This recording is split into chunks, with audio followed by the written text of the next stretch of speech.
Bismillahirrahmanirrahim. Assalamualaikum warahmatullahi wabarakatuh.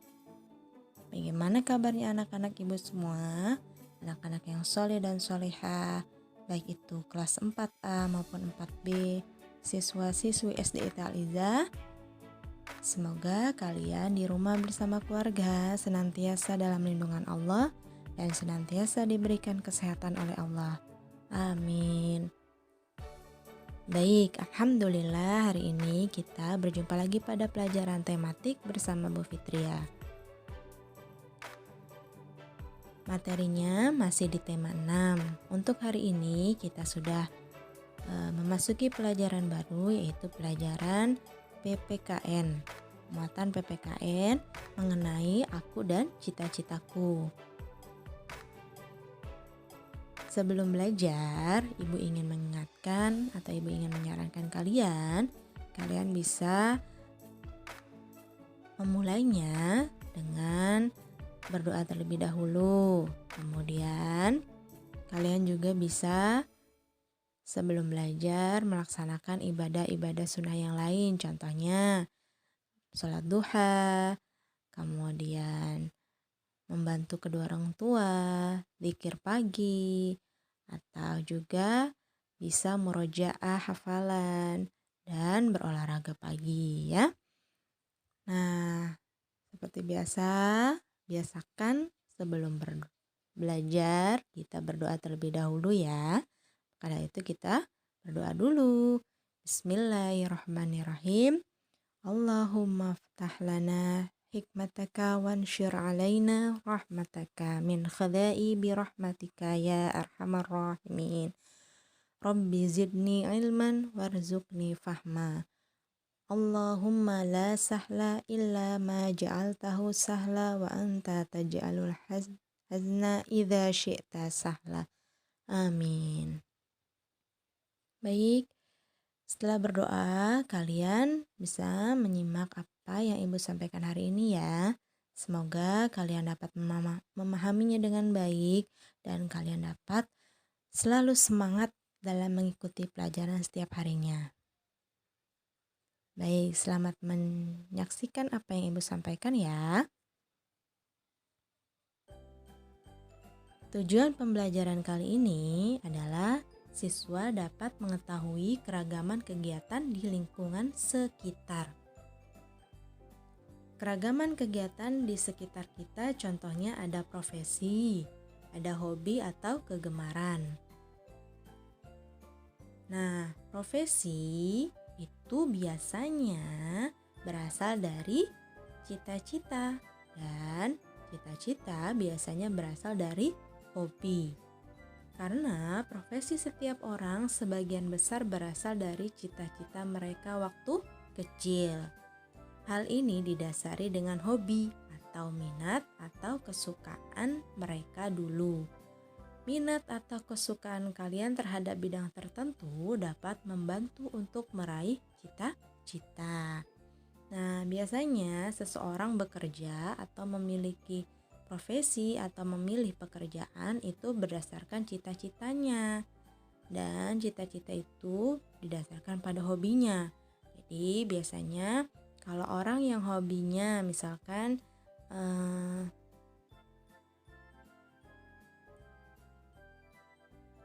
menulis ya, atau membaca menulis ya, itu nanti cita-citanya tidak jauh-jauh dari seorang pengarang buku atau penulis ya. Nah, nanti profesinya apa? Ya pengarang buku gitu. Atau contohnya misalkan seseorang yang hobinya olahraga, maka nanti cita-citanya ingin misalkan menjadi atlet bulu tangkis. Profesinya ya sebagai atlet gitu. Kemudian ada contoh yang lain, misalkan hobinya adalah menggambar. Nanti mungkin cita-citanya bisa menjadi seorang arsitek. Nah, nanti profesinya sebagai arsitek atau mendesain rumah atau bangunan dan lain sebagainya ya. Seperti itu. Contohnya lain lagi, banyak yang lainnya ya. Cita-cita, tetapi ya cita-cita itu tidak selalu menjadi profesi. Cita-cita bisa menjadi suatu impian yang ingin dicapai sesuai minat dan kesukaannya. Ya, jadi cita-cita itu tidak selalu menjadi profesi. Ada orang yang bercita-cita ingin menjadi atlet karena dia suka olahraga, tapi profesinya bukan sebagai atlet. Karena dia hobi saja, karena dia suka. Bisa saja seperti itu ya. Kemudian setiap profesi memiliki kelebihan masing-masing dan memiliki tugasnya masing-masing, sehingga kita patut menghargai dan tidak boleh menjelekan profesi lain. Ya. Jadi setiap profesi itu memiliki kelebihannya masing-masing. Ya. Tidak boleh kita menjelekan antara profesi satu dengan profesi lainnya. Ya. Semua profesi itu punya kelebihan kekurangannya. Jadi kalau orang yang ingin bercita-cita ingin menjadi atlet, kemudian temannya ingin menjadi dokter, nah satu sama lain tidak boleh menjelek-jelekan profesi tersebut gitu ya. Misalkan kamu hanya ingin menjadi seorang atlet, aku dong keren ingin menjadi dokter, itu nggak boleh ya. Sama, semua profesi atau cita-cita itu punya kelebihannya masing-masing ya.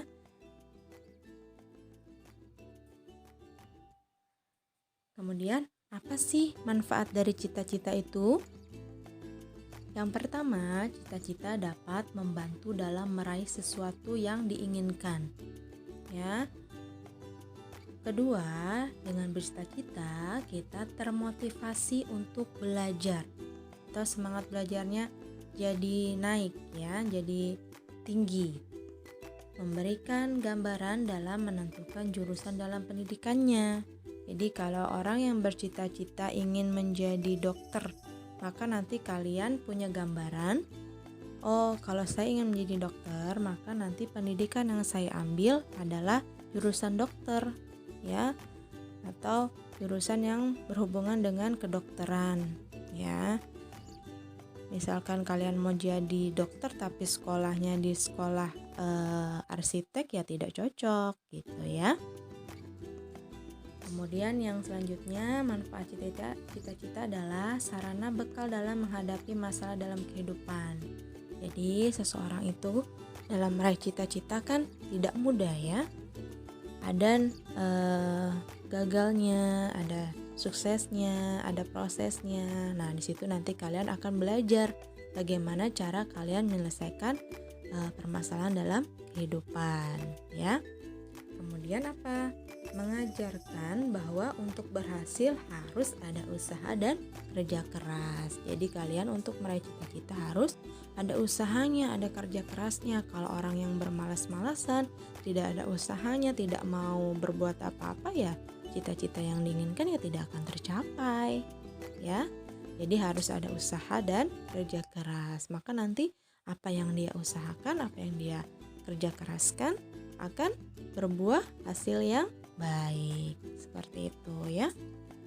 Itu manfaat cita-cita. Jadi kalian termotivasi untuk meraihnya, untuk mau belajar, mau berusaha, tidak pantang menyerah dan lain sebagainya ya.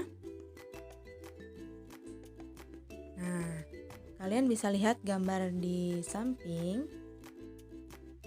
Di situ ada berbagai macam profesi ya. Di antara pekerjaan di samping, apakah ada yang menjadi cita-citamu? Mungkin ada ya, ada yang ingin menjadi pilot, ada yang ingin menjadi guru, ada yang ingin jadi desainer atau yang lainnya ya. Apakah kalian pernah membayangkan kelak akan menjadi seorang hafiz atau hafizah, pilot, guru, arsitek, dokter, atau pekerja seni dan profesi lainnya?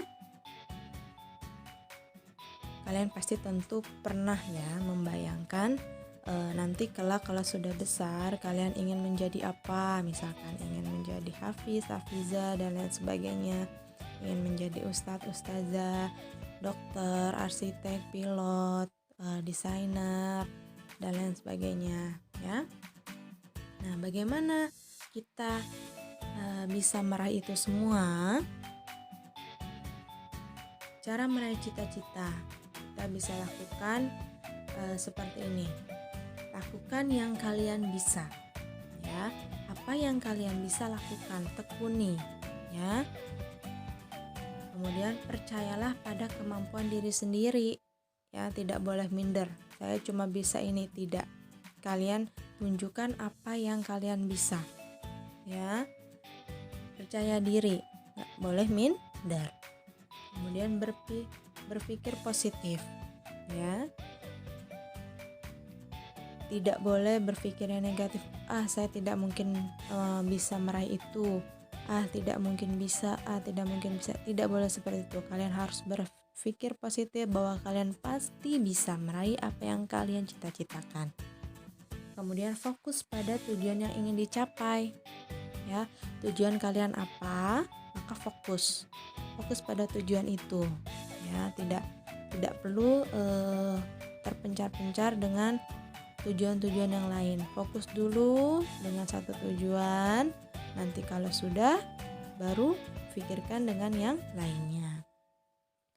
Selalu berusaha dan pantang menyerah, ya. Ingat, cita-cita orang yang berhasil itu dia selalu berusaha.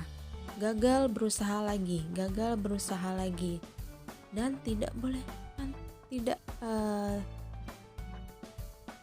pantang menyerah, ya. Harus semangat. Kemudian berbakti kepada kedua orang tua. Kenapa harus berbakti kepada kedua orang tua?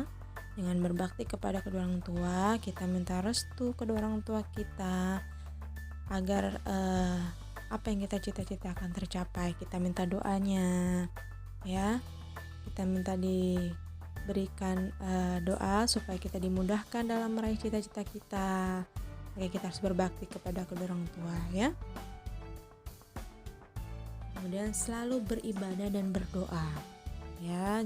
Ibadahnya harus dikuatkan. Kemudian selalu berdoa, apa yang kalian inginkan, apa yang kalian ingin capai, itu berdoa, minta sama Allah, ya. Tuh. Kemudian apalagi? Pasrah, berserah, bukan pasrah, berserah diri kepada Allah. Setelah kalian berdoa, berserah diri kepada Allah. Setelah berusaha, berdoa, maka nanti bertawakal. Semoga apa yang kalian doakan, yang kalian cita-citakan itu bisa terlaksana, terkabul, bisa diraih, seperti itu, ya.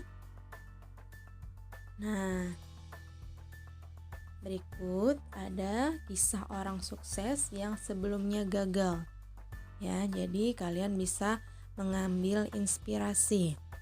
Jadi orang sukses itu tidak langsung dia sukses gitu, ya. Pasti ada prosesnya. Mulai dari dia gagal, kemudian coba lagi, gagal lagi, coba lagi, sampai akhirnya mencapai apa yang dia cita-citakan. Nah, berikut contoh orang-orang yang meraih kesuksesannya yang sebelumnya dia mengalami kegagalan, ya. Kalian bisa simak, ya.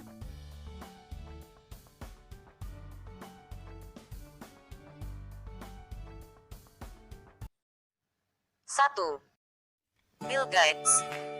Hari gini siapa coba yang gak tahu Bill Gates? Salah satu tokoh terkenal dan dermawan ini bisa menjadi salah satu orang terkaya di dunia berkat perusahaan Microsoft yang dibangunnya. Namun siapa sangka, sebelum terkenal akan hasil produknya yang revolusioner di dunia teknologi, Bill Gates sempat harus menelan pil pahit akibat kegagalan dari usaha dia yang sebelumnya. Beberapa tahun sebelum dia membangun Microsoft, Bill Gates beserta rekannya di tahun 1970-an mencoba peruntungan dengan membangun perusahaan bernama Travodata, yang gak jauh-jauh dari bidang informatika. Namun sayang, Produknya yang kala itu ditujukan untuk membantu mengolah data dari volume lalu lintas yang meliputi jalan dan kendaraan ternyata belum berhasil dan akhirnya gagal. Tapi dia berhasil bangkit kembali dan sukses dengan perusahaan barunya yaitu Microsoft, yang berhasil menjadi salah satu perusahaan paling berpengaruh di dunia.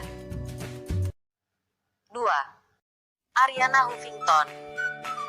Sebagai pendiri salah satu media berita bernama The Huffington Post, nyatanya juga memiliki cerita mengenai kegagalan yang harus dialaminya sebelum berhasil membangun salah satu media paling populer di Amerika Serikat bahkan di dunia. Huffington mengawali karirnya sebagai seorang penulis. Kala itu, dia ingin menerbitkan bukunya yang kedua namun alih-alih harus menerima berbagai penolakan dari 36 penerbit. Bahkan ketika akhirnya bukunya berhasil diluncurkan, Huffington masih harus mendapatkan berbagai kritik besar terkait buku karangannya. Sebagai seorang public figure, Huffington juga mengaku bahwa dia sudah terbiasa menghadapi kegagalan. Kuncinya adalah dari sebuah nasihat ibunya yang berkata bahwa kegagalan bukanlah kebalikan dari kesuksesan, melainkan sebuah batu pijakan untuk mencapai kesuksesan. Sepertinya jelas terbukti jika dia selalu berpegang teguh dengan prinsip tersebut, karena nyatanya dia bisa menjadi sukses seperti sekarang ini.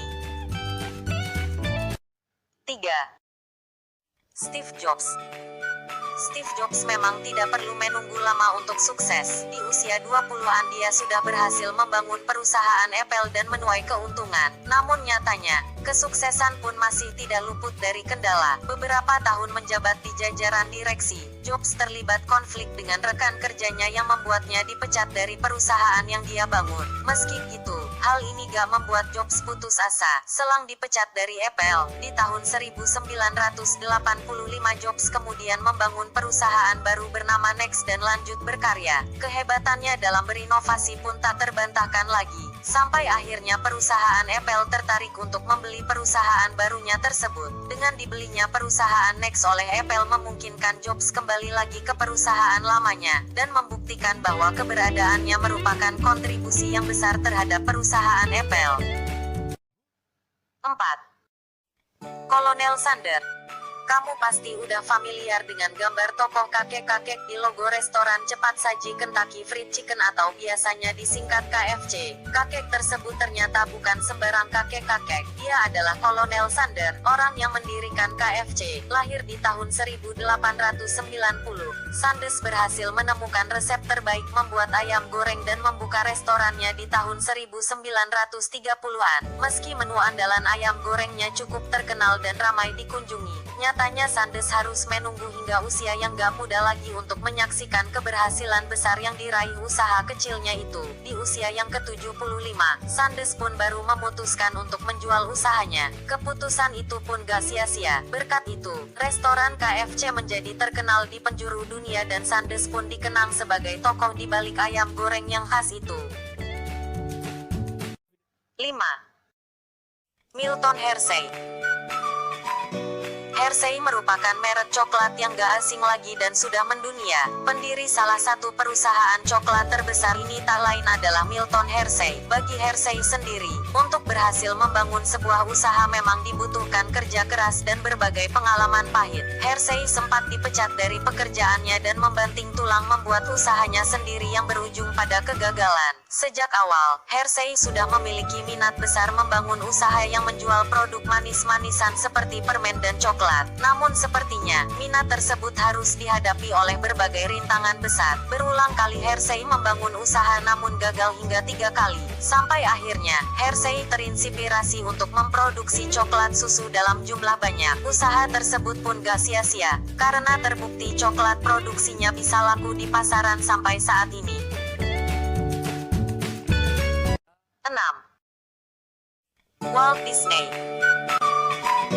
Sempat mengawali karir bekerja di sebuah surat kabar, Disney dipecat dan disebut gak punya imajinasi dan kreativitas. Setelah itu, Disney mencoba peruntungan dengan membangun perusahaannya sendiri untuk membuat animasi. Ternyata gak cukup sampai di situ. Karena terlilit hutang, Disney menyatakan bahwa perusahaannya bangkrut. Kemudian dia mencoba membangun kembali perusahaannya, namun lagi-lagi tertimpa masalah ketika rekan kerjanya mencoba mengambil hak cipta tokoh kartun karangannya. Tidak menyerah dengan apa yang menimpanya, Disney tetap melanjutkan karyanya dan bisa sukses ketika dia pertama kali memperkenalkan karakter Mickey Mouse yang dibuatnya, serta saat dia meluncurkan film animasi pertamanya yaitu Snow White.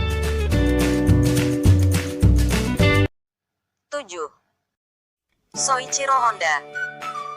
Sebelum perusahaan otomotif miliknya yang bernama Honda berkembang pesat dan menjadi kompetitor perusahaan Toyota, Soichiro Honda sempat bekerja memproduksi ring piston untuk perusahaan tersebut. Jalan yang dilalui Honda juga terbilang gak mulus. Sempat membuka bengkel dan berulang kali ring piston buatannya ditolak karena tidak memenuhi spesifikasi. Bahkan hingga harus menggadaikan cincin istrinya untuk bertahan hidup. Honda tetap gak menyerah. Setelah berhasil memproduksi ring piston buatannya, Honda lagi-lagi dihadapkan dengan musibah ketika gempa bumi, juga sebuah serangan akibat Perang Dunia Kedua menghancurkan pabriknya. Namun, gak berhenti sampai di situ. Honda tetap meneruskan usahanya dan kemudian mengawali karir besarnya dengan memproduksi sepeda motor sampai saat ini. Naga S tadi itu adalah kisah penuh perjuangan para pengusaha sukses tersebut, membuktikan bahwa gak ada yang gak mungkin. Kegagalan juga bukanlah akhir, melainkan suatu langkah menuju kesuksesan. Jadi, buat kamu yang sedang mengalami musibah dalam usaha atau karirmu, jangan terburu-buru untuk menyerah ya. Bisa saja ada cerita sukses yang menunggumu jika kamu berhasil melaluinya. Terima kasih telah menonton video kami. Baik, alhamdulillahirrabbilalamin. Sekian yang dapat Ibu sampaikan pada kesempatan kali ini. Semoga apa yang Ibu sampaikan dapat bermanfaat untuk kalian dan dapat memberikan inspirasi kalian untuk menggapai cita-cita kalian. Tetap semangat ya.